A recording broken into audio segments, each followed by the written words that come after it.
नमस्कार बंधुरा आज के आमी कोनो रकम डिम छाड़ा गुड़ो दूध दिए रसमालाई बानिए देखाबो। तार जन्य एखाने आमी 1 कप दूध निये निয়েছি माने गुड़ो दूध। आमी एखाने आमुलेर गुड़ो दूधटा निয়েছি, आपनारा आपनादेर पछंद मतो गुड़ो दूधटा निये नेबेन, जे कोनो ब्रैंडेर हलेई होबे। एखाने आमी गुड़ो दूधटा ढेले दिलाम।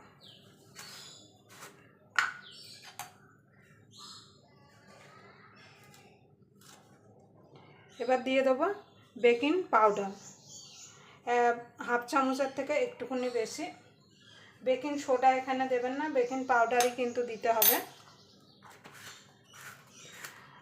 आमी किभाबे এই গুঁড়ো দুধের রসমালাইটা বানাই তার জন্য আপনারা পুরো ভিডিওটা দেখবেন। আশা করি আপনাদের ভালো লাগবে। যদি ভিডিওটা দেখে আপনাদের ভালো লাগে তাহলে অবশ্যই একটা লাইক করবেন, শেয়ার করবেন আর চ্যানেলটা অবশ্যই সাবস্ক্রাইব করে নেবেন আর পাশের বেল আইকনটা অবশ্যই বাজিয়ে দেবেন আমি যখন কোনো নিত্য নতুন রেসিপি আপলোড করব সবার আগে পাওয়ার জন্য।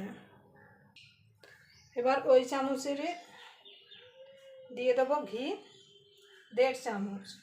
যেহেতু ঘিটা আমার জমানো আছে তার জন্য আমি 1.5 চামচ দিয়ে দেব। আপনাদের যদি গলা ঘি থাকে তাহলে আপনারা 2 চামচ দিতে পারেন। এবার ভালো করে এটাকে মেখে নেব। যেমন আমরা ময়দা ফয়দা মাখান দিই ওরকম ভাবে এটাকে ভালো করে এইভাবে ডলে ডলে মাখতে হবে। মাখতে মাখতে দেখবেন একটু দানা দানা টাইপের হয়ে যাবে, মানে ঘিটা আর বেকিং পাউডারটা ভালো করে দুধের সঙ্গে মিশিয়ে নিতে হবে।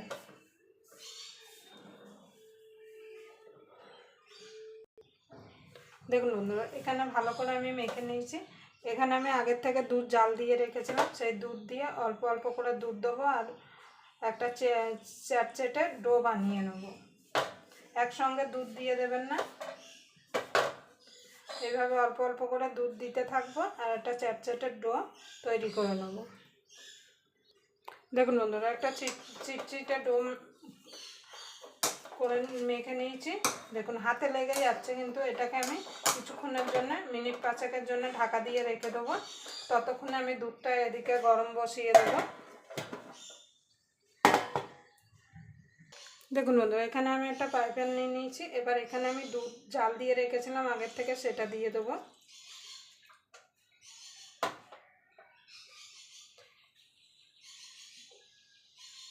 দেখুন বন্ধুরা দুধ জাল বসিয়ে দিয়েছি। এবার এর মধ্যে দিয়ে দেবো চিনি। মিষ্টিটা আপনারা যেমন খাবেন সেরকম দেবেন। বেশি মিষ্টি খেলে বেশি মিষ্টি দেবেন আর যদি কম মিষ্টি খান তাহলে কম মিষ্টি দেবেন।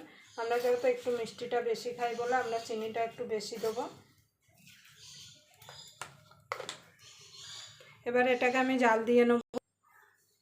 দেখুন বন্ধুরা দুধটা ভালোভাবে ফুটে গেছে। দিয়ে দেবো একটা এলাচ গুঁড়ো, মানে এলাচ ফাটিয়ে মুখ ফাটিয়ে দিয়ে দেবো। আপনারা যদি এলাচ পছন্দ না করেন তাহলে এলাচ দেবেন না, আপনাদের কাছে যদি এলাচ গুঁড়ো থাকে সেটা দিতে পারেন।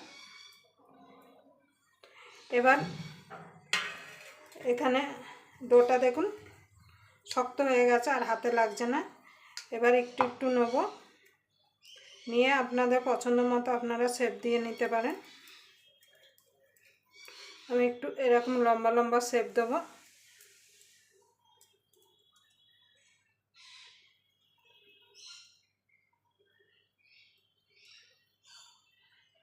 এই যে এরকম লম্বা লম্বা করে আমি শেপ দেবো। আপনারা আপনাদের পছন্দ মতো শেপ দিয়ে নেবেন যেমন আপনারা পছন্দ করেন। এইভাবে আমি সবগুলো গড়ে নেব। দেখুন বন্ধুরা দুধটা ফুটে গেছে। এখানে আমি সব রসমালাইগুলো মানে বানিয়ে নিয়েছি। এবার দিয়ে দেবো দুধের মধ্যে।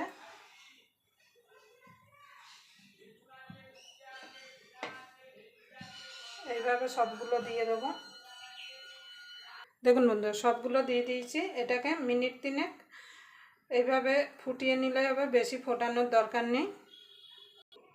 দেখুন বন্ধুরা 2 থেকে 3 মিনিট হয়ে গেছে। এবার একটুখানি এইভাবে নেড়ে দেবো।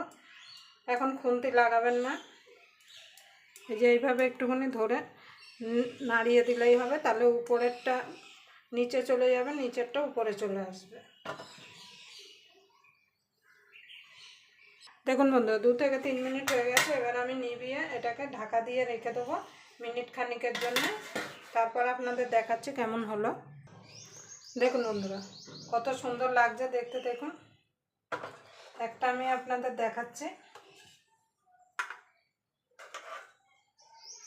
দেখুন দেখুন কত সুন্দর দেখুন হয়েছে, যেমন নরম আর সেরকম একদম তুলতুলে, খেতেও কিন্তু দারুণ লাগবে। আপনারা এইভাবে অবশ্যই বাড়িতে গুঁড়ো দুধের রসমালাই বানিয়ে নেবেন, যেমন তা চটজলদি হয়ে যায় আর খেতেও কিন্তু দুর্দান্ত লাগে। অবশ্যই বাড়িতে বানিয়ে খেয়ে কমেন্ট বক্সে জানাতে ভুলবেন না যে কেমন হলো। আবার আপনাদের সঙ্গে কোনো নতুন রেসিপি নিয়ে দেখা হবে। ততক্ষণ পর্যন্ত আপনারা ভালো থাকবেন, সুস্থ থাকবেন।